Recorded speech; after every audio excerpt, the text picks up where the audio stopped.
rừng bờ rấy cứ dương chỉ côn thì bay bỏ rọt bỏ chứ nói bờ rấy thưa mà lạnh rừng bờ rấy để cho bánh há bong thay chăn quá đỏ rừng đại thưa mấy ai mà đương miền tây nơi trong rốt mà tòng tiền thì muối trong này dây mùi từ này kia nó micro rành thọ tha kết làng vĩnh ông pi tra ca pra đọc pi phía rồi tầng đọc buôn có dạp giờ này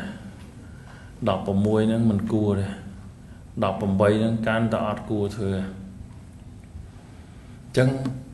riêng trong ta sầm bay dưới tam passa nó bao sầm đại thực ở đây riêng thôi mình chân chúng ta tập lót từ vĩnh từ này kia mới mà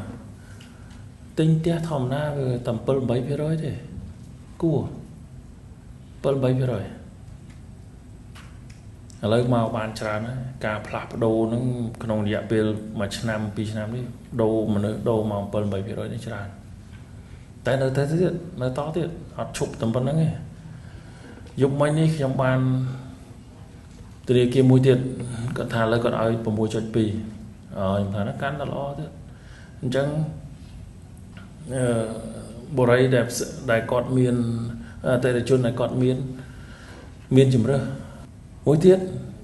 ទិគាឯងគិតមើលឥឡូវចាំបាច់តែដុល្លារចុះបើប្រើលុយរៀលខ្លះទៅយើងមិននេះបានរក្សាបាននៅស្ថិរភាពប្រាក់រៀលរបស់យើងប្រើខ្លះទៅតែប្រើមានសេភាពហើយតែអត់ប្រើមិនអត់សេភាពចឹងឥឡូវប្រើទាំងលុយដុល្លារប្រើលុយរៀលឧស្សាហកម្មនេះធំ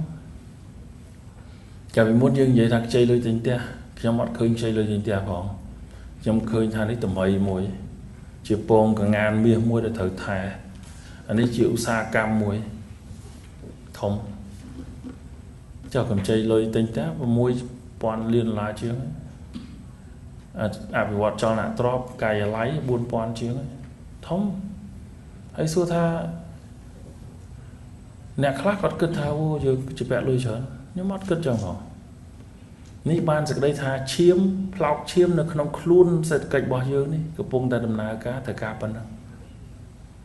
ហើយនេះគឺជាឧស្សាហកម្មមួយដែលដើរហើយធន់មិនធន់ការប្រែប្រួលអាកាសធាតុទេណាធន់នឹងសង្គ្រាមអ៊ុក្រែនធន់នឹងកូវីដអាពីរនេះធ្វើឲ្យយើងលំបាកកុំតែស្រាប់តែពេលមេឆ្លាស់យើងឃើញថាចុងខឿនសេដ្ឋកិច្ចមួយនេះនៅល្អនៅដើរនៅគេបង់ប្រាក់មនុស្សហ្នឹងអ្នកដែលបង់មិនកើតគាត់បោះបង់ផ្ទះចោលគាត់បានបោះបង់ហើយតែនេះបន្ទាប់ពីរឿងរ៉ាវដែលយើងឆ្លងកាត់តាំងប្រហែលឆ្នាំមកនេះស្រាប់សល់នឹងមួយខ្ញុំភ្ញាក់ដែរខ្ញុំថាល្អមកអញ្ចឹងហើយធនាគារខ្លះគាត់ចាប់អារម្មណ៍ងាកមកឃើញថាកន្លែងហ្នឹងកន្លែងក៏រលុយដែរគាត់ឲ្យកម្ចីទោះបីបានការប្រាក់តិចទោះបីទម្លាក់ការប្រាក់ក៏តែគាត់ចំណេញក៏ច្រើនដែរព្រោះមូលដ្ឋាននៃការខ្ចីវាធំអញ្ចឹងការជួញដូរនៅប្រកួតប្រជែងនេះដើម្បីរក្សានៅដំប្រយោជន៍របស់អតិថិជនគឺនឹងចាប់ផ្ដើម